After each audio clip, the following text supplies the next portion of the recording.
नमस्कार मंडळी, लपंडाव या मालिकेच्या आजच्या पुढील भागात आपल्याला असं पाहायला मिळालं. आता परशू काका सरकारला विचारतात, सरकार टेंडर कोण जिंकलं? आणि सरकार आधीच संतापलेली असते म्हणून आता ती परशू काकांवर हात उचलते.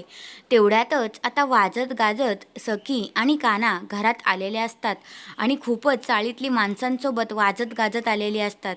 आणि हे सगळं काही पाहून आता सरकार म्हणते स्टॉप इट आणि ती किंचाळते. तर मग आता सखी खाली उतरते, कारण सखीला सगळ्यांनी उचलून घेतलेलं असतं. तर सखी आता सरकारकडे जाते आणि म्हणते, अहो काय हो सरकार, नुसतं बघावं तेव्हा नुसतं ओरडतच असता. अहो कधीतरी चांगलं बोला ना आणि कधीतरी चांगलं वागा. जाऊ द्या, आता ओरडाओरडी सोडून द्या. मी टेंडर जिंकले त्यासाठी ना मी तुपातला मस्त असा लाडू आणलाय, तो तुम्ही खावा आणि शांत व्हा. अशी आता सखी सरकारला बोलते आणि सरकारला लाडू भरवते.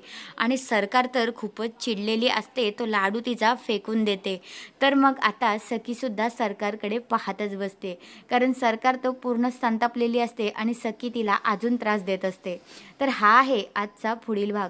तुम्हाला कसा वाटला ते कमेंट करून नक्कीच सांगा. धन्यवाद.